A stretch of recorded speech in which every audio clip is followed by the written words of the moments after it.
everybody. Welcome to the Minimalist Podcast, where we discuss what it means to live a meaningful life with less. My name is Joshua Fields Milburn.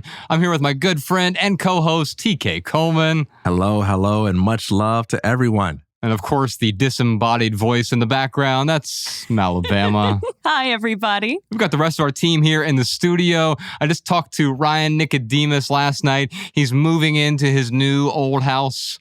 He has a condo in Missoula. He's been renting it out as an Airbnb. And so he's been staying with his in-laws for a while. That's why we didn't have him on the last episode with his internet connectivity problems. But don't worry.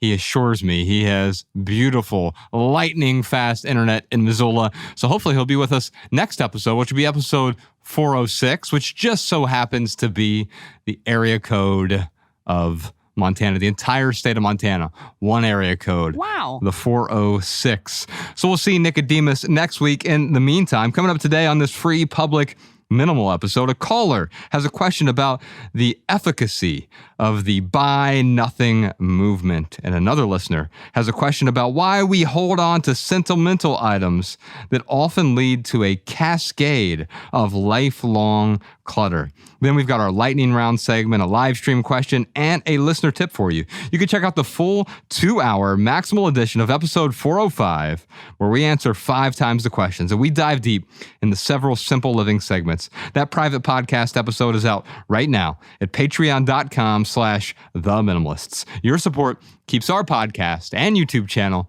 100% advertisement free because sing it along with me, y'all. Advertisements suck. Yes, they do. Let's start with our callers. If you have a question or a comment for our show, give us a call, 406-219-7839, or email a voice recording to podcast@theminimalists.com. And by the way, we're looking for more listener insights and minimalist tips. If you got one for this episode or a previous episode, feel free to send it in. Just call the number or send that voice recording to the email address podcast@theminimalists.com. Our first question today is from Sophie. Hi, my name is Sophie from Charleston, South Carolina. I'm a Patreon subscriber, and I've been listening to you guys for a few years. So I wanted to talk about a book I just finished up. It's called Buy Nothing, Get Everything. The concept of this book talks about how instead of going out and buying things and contributing to all these companies that you may not stand for and creating more problems, and ecologically, right? Because we're buying things and creating more plastic and creating more things in this world that we may not need. This book talks about exchanging and trading and offering to people and fixing what you own or having someone fix it for you. And I really like the concept. I've actually already have practices with a lot of my friends, but now I'm starting to practice it with strangers. There are local groups that's called Buy Nothing, etc., like the place you're locally located. And I've subscribed to all of them, and I've gotten, a few things. Actually, I was working on a side project for my home, and someone has some leftover drywall, and I grabbed that up, and now I used it on my project that I'm working on. And I've also gotten rid of some things as well that hopefully it served a great purpose for someone else. But one thing I am worried about, or it may not contribute to the idea of getting rid of things, because in order to fix things and in order for you to get someone else's stuff, now you're keeping stuff. And now it goes back to like how you guys say, the just in case items. And I don't know, I'm having a hard time with this, and I wanted to have you guys input in it. Thank you so much once again. Sophie, thank you for a thoughtful question here. I have not read the Buy Nothing, Get Everything plan. It is a book I'm familiar with, although I am really familiar with the Buy Nothing groups. We'll put a link to some of the Buy Nothing groups in the show notes. Also, we have minimalist.org, which we have free local meetup groups where folks of like mind or open minds can connect with local people in their city. I want to say this. I want to give you a warning that binary thinking often leads to detrimental outcomes, inharmonious outcomes, right? And when you just see the headline or the title of a book like Buy Nothing, Get Everything, it can conjure some images. And if you stop right there and you say, well, wait a minute, they're telling me I shouldn't buy anything? That's not the spirit of a book like this. I'm going to read the overview of the book real quick. And then, TK, I thought we could talk about it a little bit because buy nothing, get everything, when taken literally, means one thing. But when we take it as a figurative stance or a new disposition on life, can mean something completely different. When taken really literally, it's scary. It's like, man, I didn't even pay for this stuff, and now I still got to figure out what I'm going to do with it. Right. Oh, my gosh. Buy nothing, which even you take that literally. Can I go out and buy something called nothing? Oh, wait a minute. And how much does nothing cost? And if you buy nothing and you get everything, maybe I didn't want everything. But that is not the spirit of this book. In their island community, friends Liesl Clark and Rebecca Rockefeller discovered that the beaches of Puget Sound were spoiled by a daily influx of plastic items and trash washing on shore.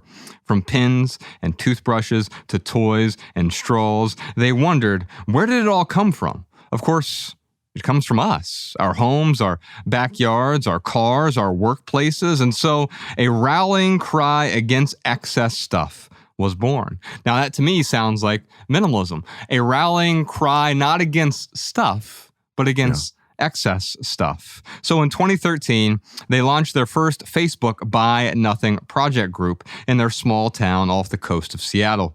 And they never expected it to become a viral sensation. Today, there are tens of thousands of Buy Nothing groups all over the world. Again, we'll put a link to the Buy Nothing project in the show notes so folks can find a Buy Nothing group close to them. It's boasting over 1 million members and 5,000 highly active volunteers.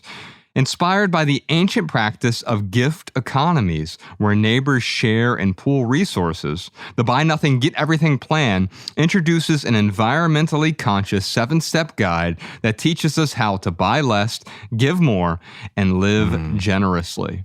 Now, I've never been upset when I started to be more intentional and deliberate with my buying purchases. I've also never been upset when I've been generous. I've never regretted my own generosity, right? Yeah. And quite often, though, I am apprehensive about being generous for some reason because of some story I tell myself, but I don't look in the rear view and say, wait a minute, I wish I wouldn't have been that generous, unless someone manipulated me or something like that. But even then, I can look back at it and say, I feel good about my generosity.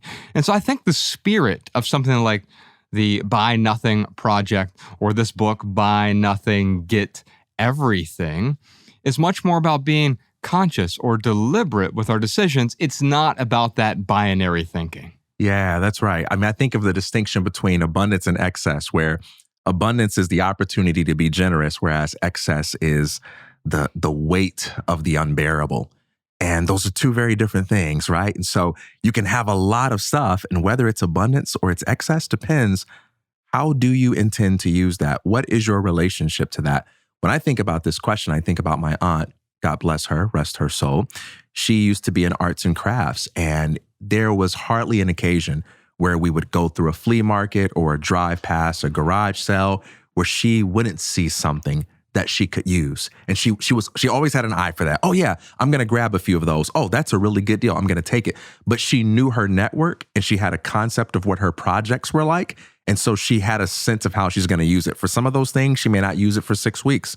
For some of them, she'd use it right away. But for her, it was abundance because everything she brought into her home was an opportunity for her to be generous, either through making something that others would appreciate or by giving it to other people in her network who also liked to create.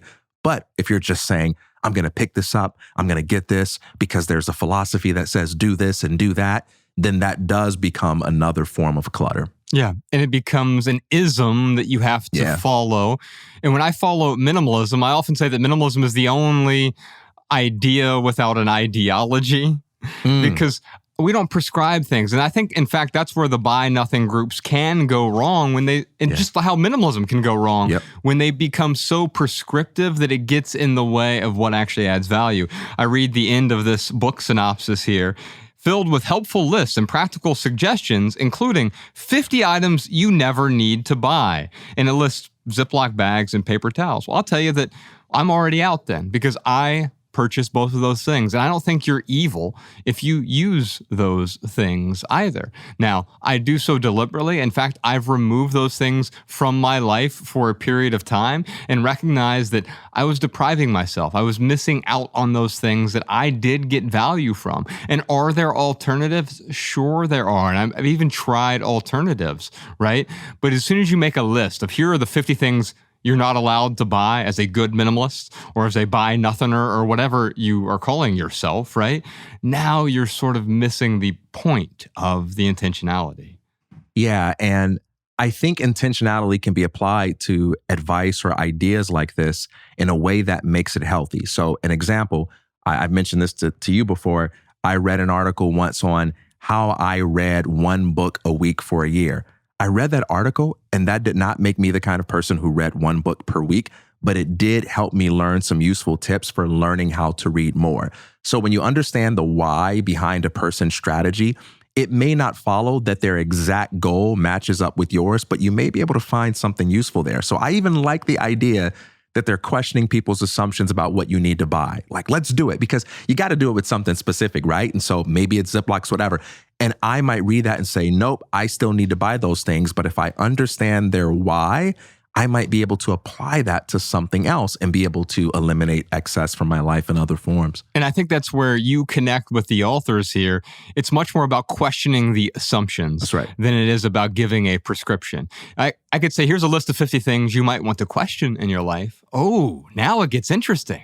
And it also becomes hyper individual, because if I give you that list of 50 items, you might say, you know what? I actually need more of these. I need fewer of these. I need none of these. I don't want to buy these anymore. I want to make them. I don't want to buy these. I want to trade for them. Yep. And that's the spirit of the buy nothing groups. It's, hey, you know what? Mallory has that thing that I use once a year. It's a blender, and I never use blenders, but for this one occasion, I need a blender. Hey, Mal, instead of me going out and buying a blender, how about I just borrow yours for a day? And I think that's the community aspect of the buy nothing groups that I think really helps. However, the other side of that can be what? They hear you're going to own nothing and you are going to be happy. Right. Yeah, I think when you are in the business of creating, and maybe business isn't the right word here, but when you're involved in the process of creating, you learn not to be overly literal about things. You learn to be charitable and forgiving with how loose the language can be. I mean, you take this idea of buy nothing and get everything. There's probably not another phrase you can use that will get me interested in what you have to say in quite the same way. I mean, if you get too nuanced, you're going to put everyone to sleep. If you say, hey, here is a process whereby if you buy fewer things, you might get more of the things that you want, and that, okay, now you've just said something that's not interesting. But when you tell me buy nothing, get everything, it's like, whoa, what does that mean? You've got me. I'm curious. And all you got to do is deliver something that actually makes me question my assumptions and leads to a healthy life. So I like the title. It does compel me. It does get my attention. And it sounds like what they're saying is something along the lines of, hey, look, if you stop this sort of like autopilot habit of trying to buy your way out of problems, buying your way into happiness, and you focus more on community and connection and creativity, then you'll find yourself getting more of the things that you want, because the essence of what we want is often not found in the things that we buy in the first place.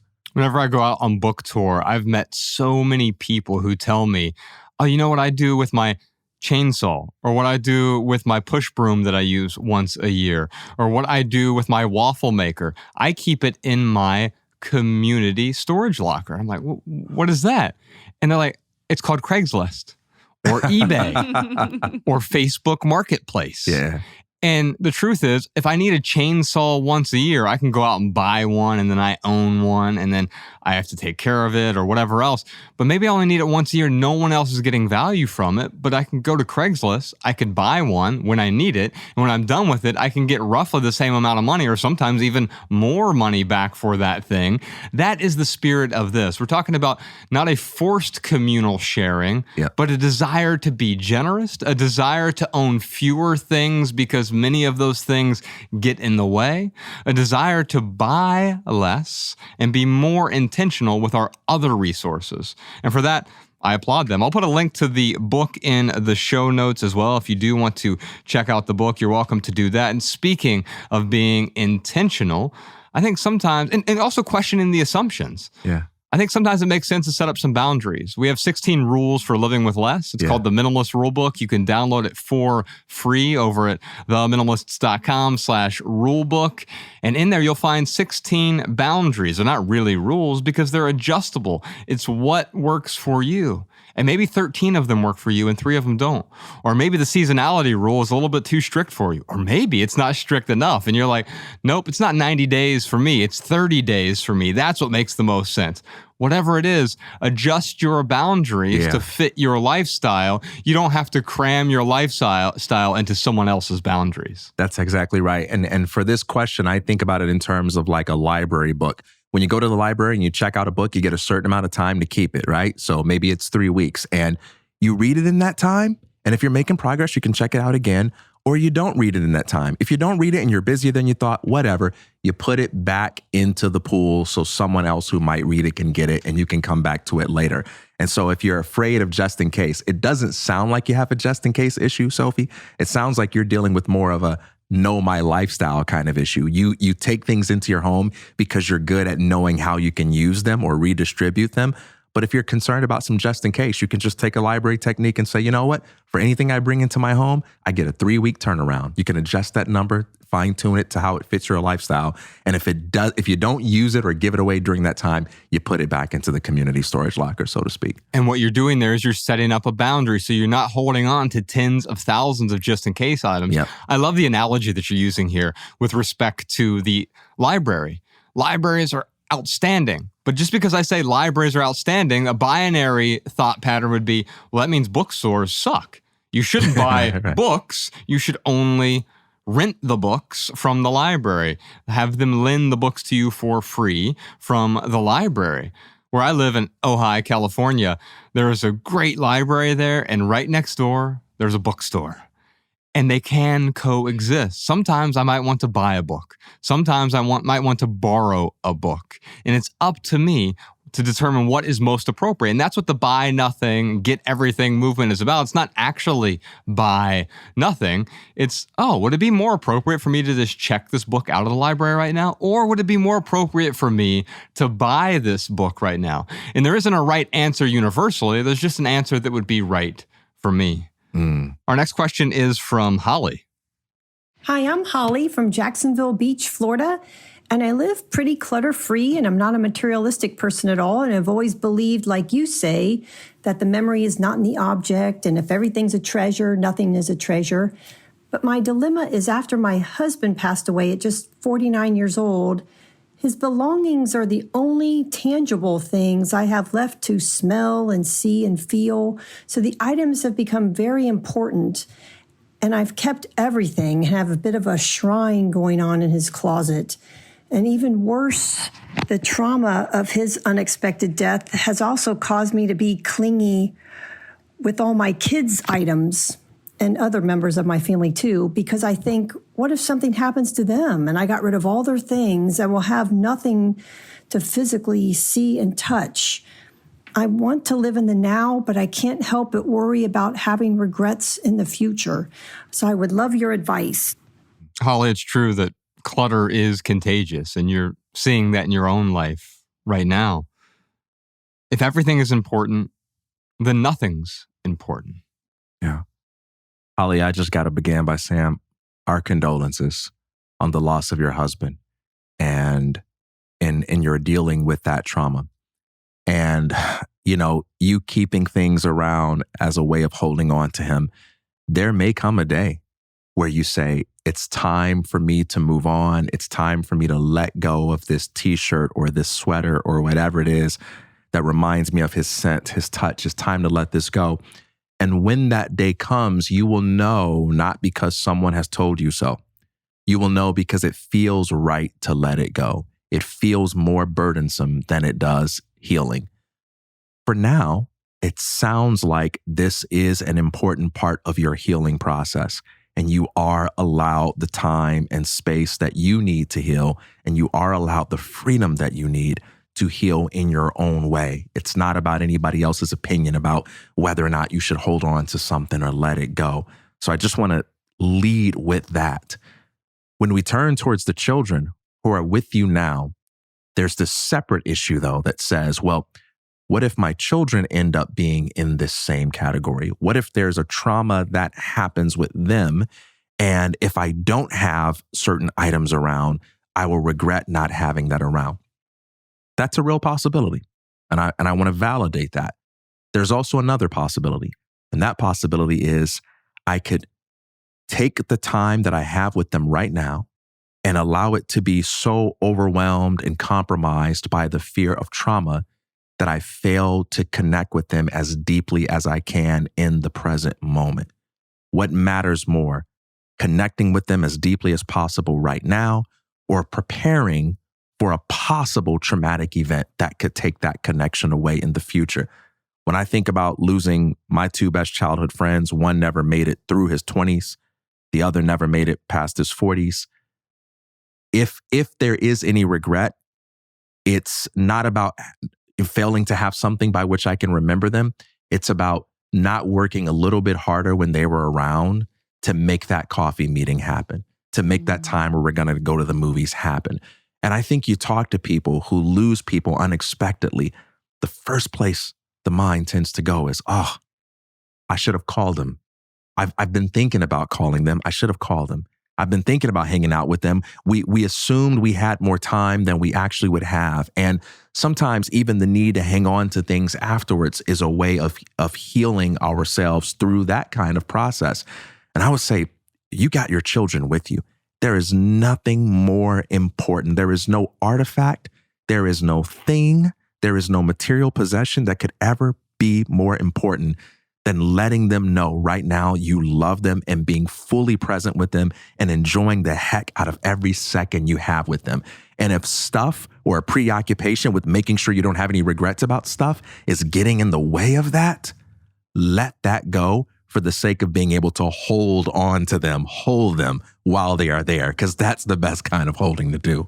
Because clinging to your children, to your spouse, to a person from the past, to someone who's passed on, to friends, to a career, whatever kind of clinging it might be, actually harms the experience you have with that person or with that career or with that hobby. If I'm constantly clinging to the memories of the past, I'm not enjoying the present moment right now. There's a great reason that a lot of us get out into nature. We really enjoy nature. We feel called to nature.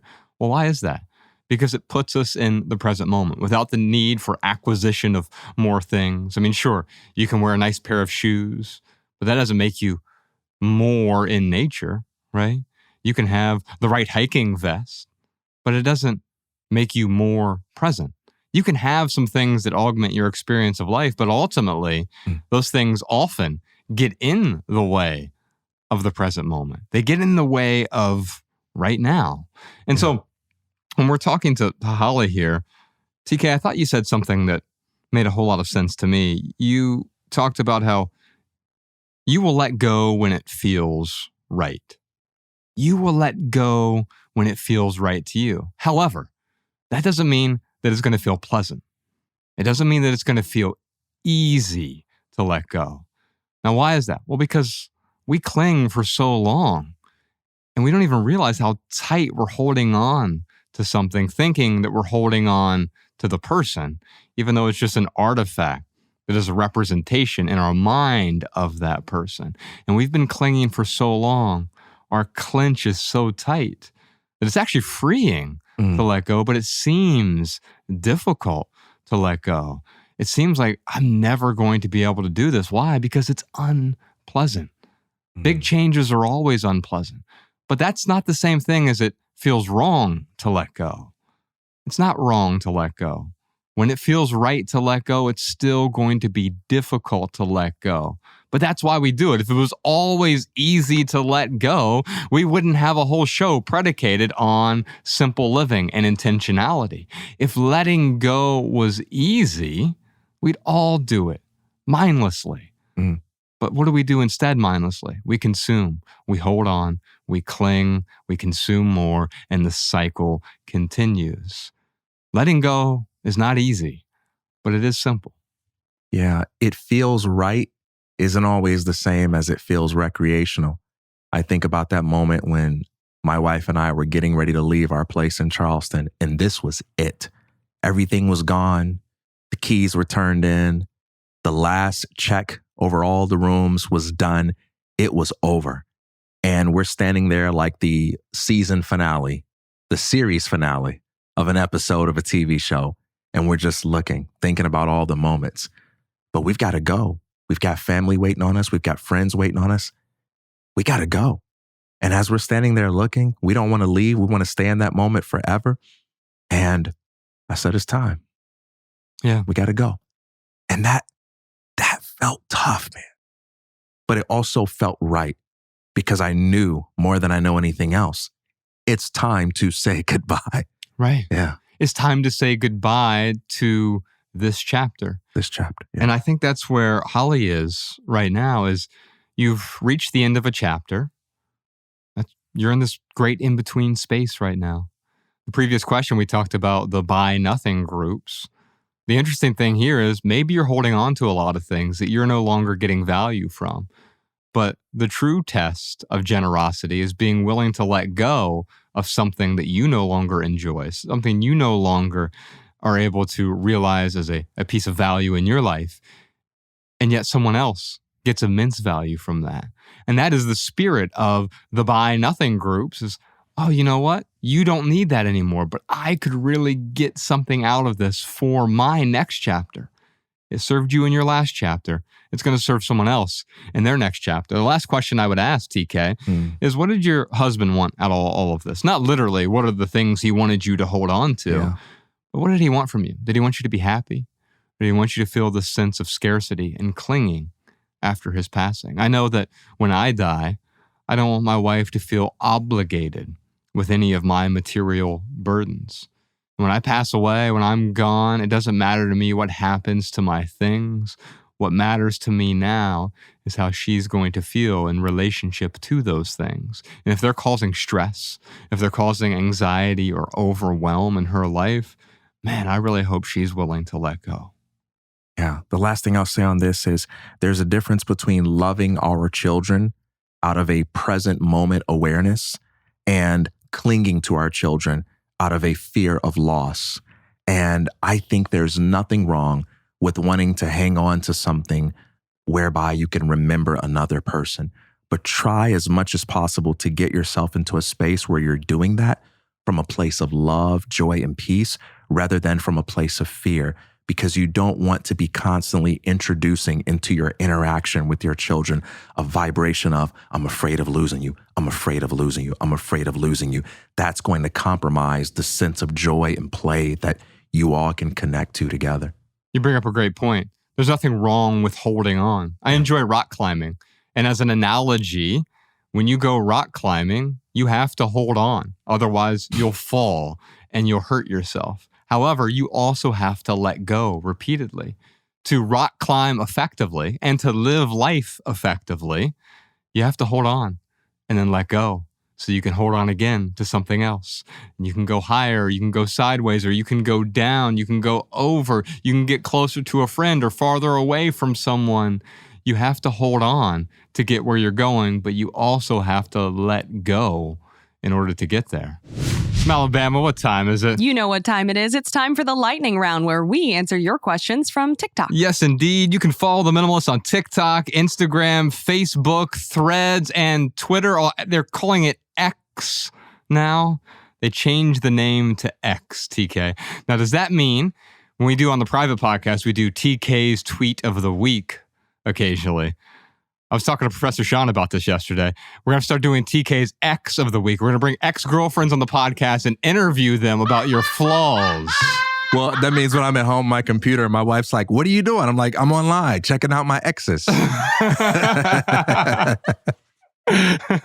By the way, during the lightning round, we each have 60 seconds to answer your question with a short, shareable, less than a 140-character response. We put the text to these minimal maxims in the show notes over at theminimalists.com, so you can copy and share our pithy answers on social media if you'd like. I think Nicodemus will join us next week for that lightning round, but today we have a question from Jenny. Why do we feel so resistant to making end-of-life plans? Writing wills, assignments of a power of attorney, and death directives seem pretty straightforward. So why do we hesitate to be proactive about it? TK, it's true that we are scared to death of death. In fact, there's an essay on theminimalists.com with that very same title. And it's about all of the planning that I've done for my own death with respect to my last will, my living will, et cetera, all of the planning that needs to happen. Let's give TK 60 seconds so he can expand for us. Yeah, you can't make a plan without facing the pain. To plan for the future means you have to acknowledge the possibilities that you're planning for. And when it comes to death, it's not just a possibility, it's an inevitability. And there's nothing more scary for us to confront than the inevitability of this life coming to an end. Think about our horror movies, for example. There are few exceptions, but for the most part, you don't have horror movies about some guy stealing your money or, you know what I mean? It's about that one thing that frightens us the most. It's about death. And I think about the proverb that says it's better for a person to attend a funeral than a party because it's in attending the funeral that we contemplate our end. Death forces us to really think about how we're living. And if our life is filled with emptiness or things that try to drown out the emptiness, well, when you plan for your death, you have to look at that, and that changes how you live. And so I think people are afraid of planning for death because it forces them to change how they live. The solution, the words of Ram Dass, acknowledge that death is not an outrage. It's an invitation for us to consider how deeply and authentically we truly want to live. I think that's beautiful, because if we did live forever, or if we had infinite amount of money, we wouldn't be afraid of someone stealing the money from us, right? What a lame horror flick that would be if I had infinite money and then someone robbed me. So what? I still have all the money I'll ever need. And the same would be true with respect to life. But we don't have that. We have a finite amount of time here. Now, we don't know exactly how long we have. Unfortunately, what we do is we pretend that we have forever. And then when we're confronted with something difficult like death, in fact, there are really two fears that we all seem to share. The two things we are most terrified of. The first one is death. The second one is humiliation. Now, there's a bunch of different ways that we can be humiliated. You hear people say they have a deadly fear of public speaking. It's not the public speaking they're afraid of. It's the humiliation that they're afraid of.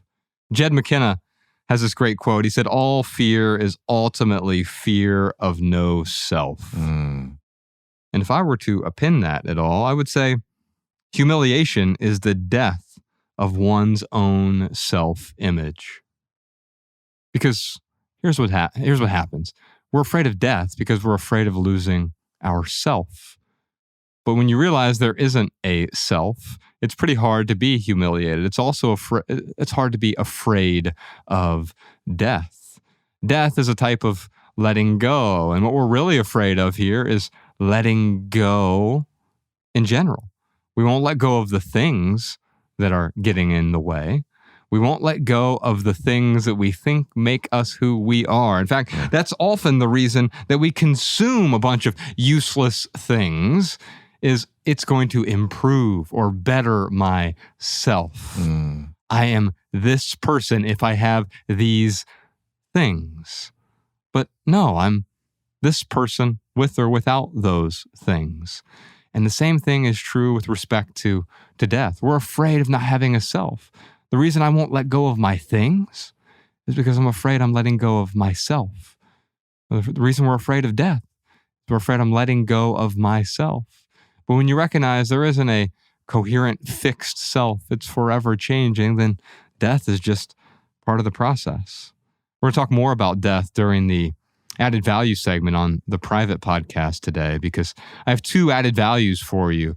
And at first, you're going to think I'm talking about pessimism or nihilism, but I'm actually going to be talking about when everything matters too much to you, then we get weighed down with a different type of clutter, significance clutter, we might call that. We're going to check in with the Patreon live stream here in a moment. But first, for right here, right now, here's one thing that's going on in the life of the Minimalists. I don't have anything to promote, so here's one thing that's going on. I'm just happy. That is joyously unexpected. Like I'm doing well. Hey, by the way, man, I appreciate your ability to say that without feeling guilty for it, without feeling apologetic for it, and without feeling like you're going to jinx yourself by saying it. I'm happy is one of the hardest things to say, to give yourself permission to say. It's incredibly difficult. I don't want to jinx it, but I'm happy. My life isn't perfect, but I'm happy. I don't want you to misunderstand me as being somebody who has an easy life now. Believe me, I've got a lot of reasons to be unhappy, but I'm happy. I'm happy, but I don't deserve it. Right. And so I'm sorry that I'm happy. And if it hurts you that I'm happy, I apologize for that as well. And no disrespect to anybody that's got a hard time being happy. I'm just happy. I'm sorry. I'm happy. I'm happy y'all are here. I'm happy y'all are listening. I'm grateful for it as well. And so right here, right now, I'm happy. The first Friday of every month, we do something we call the Friday afternoon minimalist Zooms. We affectionately call them FAMs. Me and TK and Ryan Nicodemus and Malabama and Danny Unknown and Professor Sean, and we'll get post-production Peter in there as well. We have a Zoom call with our patrons. Anyone who subscribes to the video version of the podcast, and we have these conversations with you. It bridges the space between live stream, because it's not a live stream. Yep. And it's not really a live event, but it feels much more like a live event. Because we can get in there, we can wax philosophical, we can have conversations among ourselves, but then the other people show up. Now, you don't have to show up in terms of, you don't have to turn your camera on. You can leave your microphone off, your camera off. You can be the voyeur fly on the wall if you'd like. A lot of people show up and they just watch, and that's great too. Or you can participate. You can ask a question. You can give a testimonial. You can talk about where you are and letting go. And you can join the chat as well. There's a whole world, a whole community that has developed in the chat for these things. So it's only about 100 or 200 of us that join at a time. You can come on screen. You can have a conversation with us the first Friday of every month. And while we're doing that, we don't have time to answer necessarily every question. So Malabama's over there in the chat, and she's collecting some of your chat questions that Ryan and TK and I didn't get to. What do you got for us today, Malabama? This question comes from Kathy. My youngest kid has just moved back home from college to regain financial stability. There is a history of disrespectful talk and disregard for our home, so I made a written agreement for the terms of her stay. How can I best help her become independent enough to move out while also keeping the peace with this toxic relationship? TK, man, I'm just thinking, I don't have any advice for Kathy, but I do have some observations about and some insights about how I would run my own life. In fact, I just had a conversation with Ella about something pretty similar yesterday. We got this new fly swatter that it's an electric fly swatter. Now, boy. I hate buying things like this. We have this fly infestation in one area. It's on our patio where Bex and I love to, in the mornings, we'll go out and drink some coffee and read as the sun is coming up. And then as the sun comes up, there are like, not a ton, but there's like 12 flies every day, always. It's like they're checking in for work or something. And they're these really small, super fast flies. So you can't just swat them with our normal, amazing fly swatter. We have this Amish fly swatter, which I get immense value from. I am able to take out my enemies in one fell swoop, except these 12 enemies. And so we got this electric one, and we charge it up, and Ella's out on the porch swatting them, and you get this satisfying zzz, like as soon as you get one, they're dead. And she's like, I just feel like I really want to touch a person with this. I said, well, what do you think would happen if you touched a person? She's like, well, I kind of want to touch it myself. I'm like, you can, but you know, there's a consequence. Something will happen, right? And what do you think will happen? She's like, I think I'll get shocked. Oh, you'll get shocked. Yeah, you'd probably learn a lesson not to do it again, right? And I said, what do you think would happen if you did it to someone else? Because she was expressing interest to like hit me or her mom with it, like touch us with it. What do you think would happen? She's like, well, I think it would hurt you. I said, what do you think would happen if you hurt us over and over again? She's like, I don't know. I said, you wouldn't be living with us. And now she's 10, so I'm going to have to deal with it, and I'll put up the boundaries there. But if she's 18 and she's touching me with the electric fly swatter, she's not going to live there because she's not respecting a boundary I've set up. Now, of course, if she does it once and that's where I have to erect the boundary, fine. But you're talking about, I know you love your daughter, but you might have to love her from a distance, Kathy, because if she's not able to respect you, well, you don't owe her any respect in return. Yeah. I'm going to state something that I have no doubt is true, but it's controversial because it confronts something that we don't like to talk about as being true. And here it is. Sometimes children behave in ways that make us not like them. And if you tell yourself a narrative that says it is immoral for me to ever feel like I don't like my children, when you struggle with the sensation of not liking them, you will start to resent them for doing the things that make you not like them. It's only when you give yourself the freedom to be honest about how you really feel that true maturity and integrity becomes possible. Because integrity is not me always feeling like I like you. It's being committed to doing the right thing, even when I don't.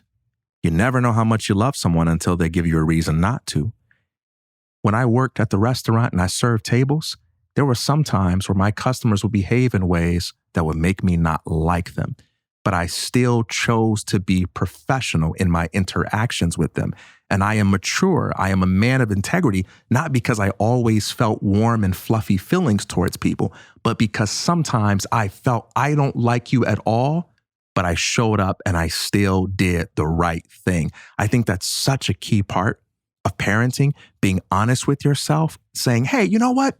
That thing they did, that's distasteful to me. And I have the right to think that that's distasteful. And I have the right to not like everything that my kid does. Just because my kid does something doesn't mean I have to like it. I can be honest about the things they do in the same way that I'm honest about the behavior of people that are not my children. And that's such an important foundation from which you can be able to communicate with them and love them. Love isn't always about feeling warmly towards them. The last thing I'll say really quickly is I think your boundaries are a great start, but the boundaries won't be effective if you don't give yourself permission to actually stand by them.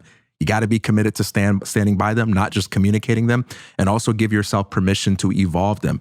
If something happens that you didn't account for in your written agreement, you do have the right as the owner of that household to say, hey, this isn't working. We need to revisit because our interactions have helped me to realize that there's another boundary that I need to establish with you. And you can do that in a loving way, not in a way that is accusatory or blaming them. And quite often what happens when these situations get tense, they get emotional, and then you get fired up and they get fired up, and it escalates and escalates and escalates. And we turn something that was relatively small, a minor indiscretion or a minor bit of disrespect, and we turn it into something where it's World War III. TK, I love what you said about, there will be times where you don't like your kid. I would take it even a step further. It's not your job to like your kid. Liking your kid is a byproduct of something else. As a parent, it is your job to protect your kid, to set up boundaries for your kid, to love your kid. It's not your job to be their best friend. Alabama, what else you got for us? Here's a minimalist insight from one of our listeners. Hi, my name is Susan from San Diego, and my tip and listener insight is just a spin on your minimalism game. You know, kids' schedules and energy levels change a lot from day to day, and kids don't always have the time or the bandwidth to focus on purging. So for my kids, what I did is I wrote out the numbers 1 through 31 on a sheet of paper, and each day they got to choose how many items they wanted to minimize, and then they would just cross off that number so they knew that they had done that number and didn't repeat it.